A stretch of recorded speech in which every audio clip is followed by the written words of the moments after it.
Hey, welcome, welcome, my peeps. Welcome to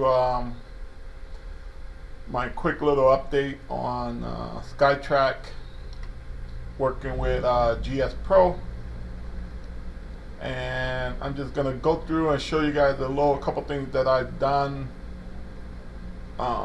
recently, and some of the things that I've overcome with getting it set up. So give me a quick second here to turn on a couple cameras. All right. Okay.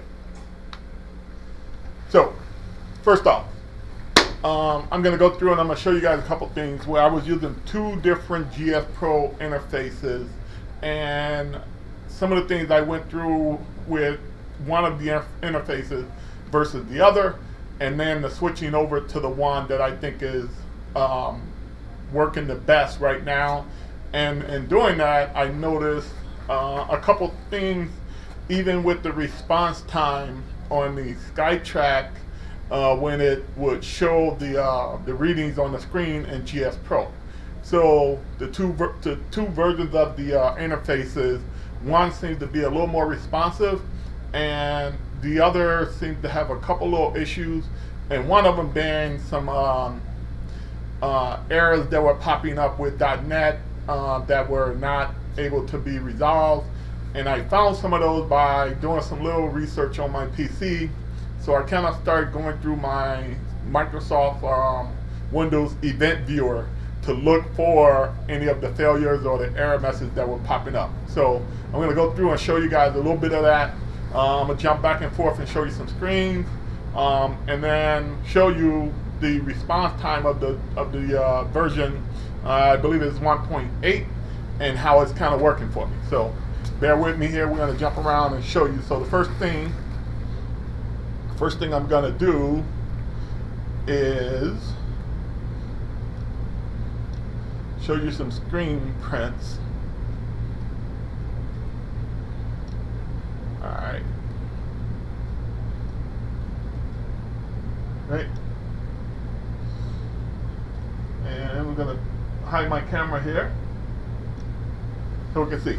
So first off, it's this is screen prints of showing now with the two running. So we got, GS Pro right here, and then we have the GS Pro 1.8 adapter right here.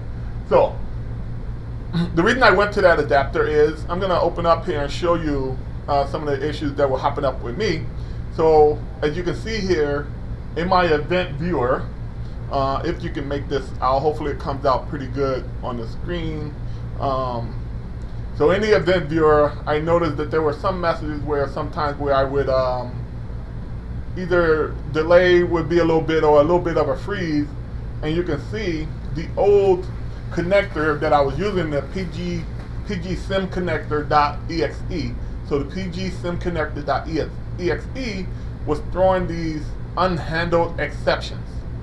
So those unhandled exceptions were happening, as you can see. I know yesterday I was playing and I got a couple. So I decided to spend some time to kind of go through and look and find these and see what was going on. So my reasoning behind switching to the new interface is because of some of these errors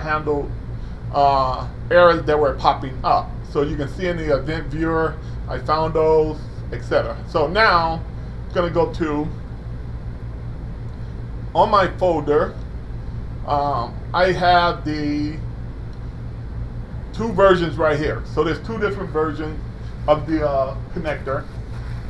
So there's the Skytrak 2COM9, and then there's the GS Pro Skytrak 1.8.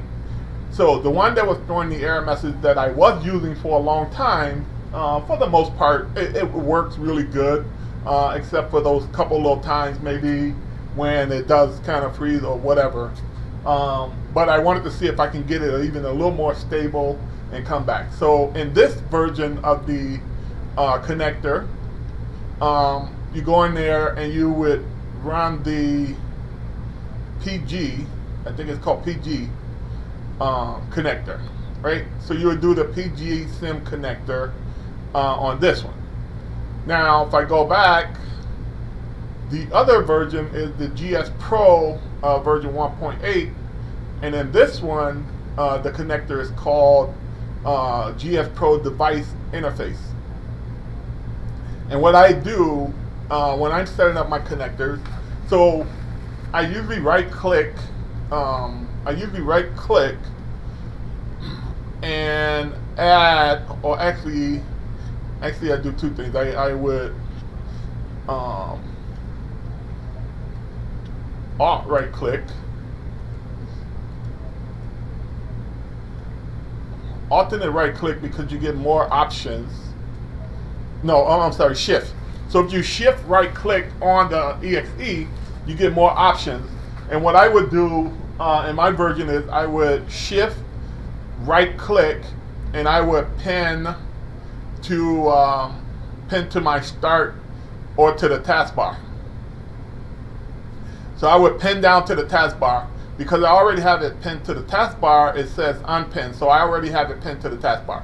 So this way, when I start loading up the game or whatever, I don't have to be looking for it, or even a shortcut on my desktop, etc. to this. So I would pin it to my taskbar. And then when I'm going in and I'm running GSPro, I start up GSPro. I let that get connected. I connect with my Skytrak, and then down here you'll see I have that interface pinned to my taskbar that I can then click on to start up.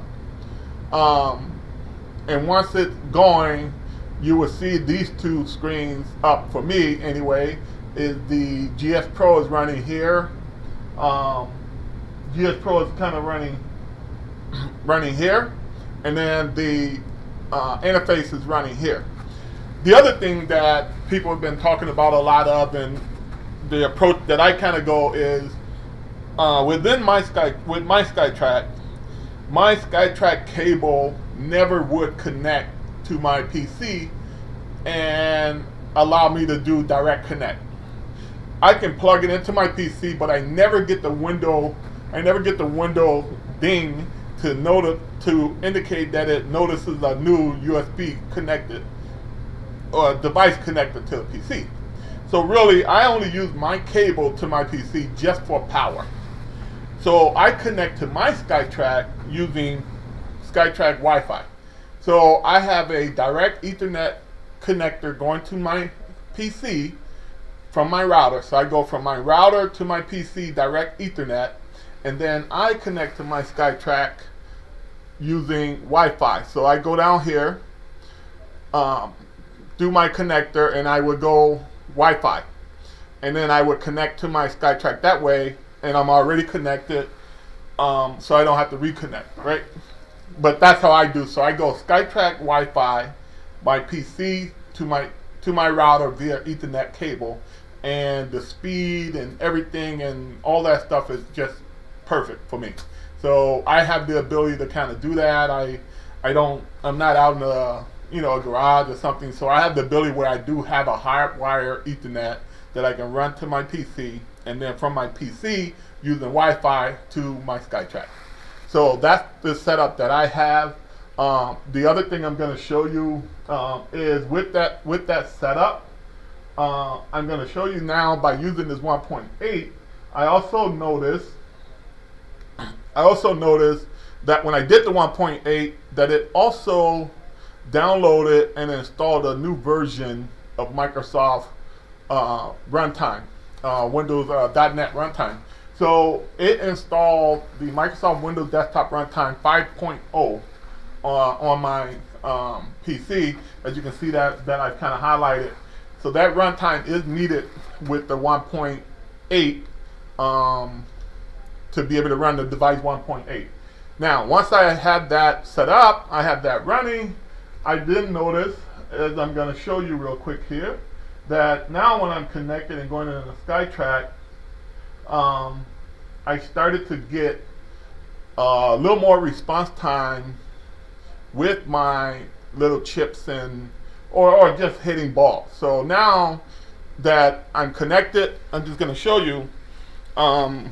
the response on the ball seems to be a little quicker. Not like perfect or whatever, which is fine with me in regards to my Skytrak, but I'll show you.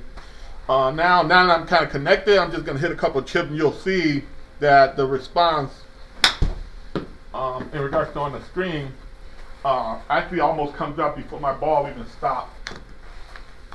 Where before I might be waiting now. That could just be the fact of, you know, nothing's going on, which I'll find later, because within this setup, I am going to go, and then maybe later tonight I'll be able to play around online. I'll probably go live on YouTube, and I'll see if that helps. I also keep an eye on the Microsoft Event Viewer to see if this interface started throwing any error messages, or in regards to while I'm playing the game, any freeze up. But just from the initial quick setup, you can see the response time, the ball reading, and everything seems to be a lot quicker. Even the red dot after one shot, the red dot actually comes back really quick for the next shot. You can see that, and almost comes back red dot before the other one even stops. See that? So I'm actually can hit another shot even while the screen is really showing me the previous shot. So this interface, at least for me in this setup, seems to be going a lot quicker, a lot better. And as you can see, I'm hitting the ball before my screen even refreshes, and it's still picking it up and sending that information to GSPro. This is actually very new. I was not getting this with the old interface. And as you can see, right, the reason I did this video is I'm just going through hitting, and before GSPro finished showing you all the information that I have popping up on the screen, I can actually go ahead and hit the next shot, and it still kind of reads it and throws it on the screen. So there you go, guys. I just want to do this quick little video to show you that the version, when you have this thing set up right and running good, it works really good. Again, I'm using that GSPro, and I'm using the 1.8 on the interface, and I'm getting really good response time, really good feedback from everything. So hope this video helps you guys. Again, you may want to just go to it if you have not, or you may want to just check your setup, because it really does seem to be working a lot better for me. Enjoy. Again, thanks for watching Strok'en with Pipes, and I will keep you guys posted in regards to this and how this works out overall as I start to do more videos or get a chance to really get through around using this setup and this interface version. So thanks a lot, enjoy, and until next time.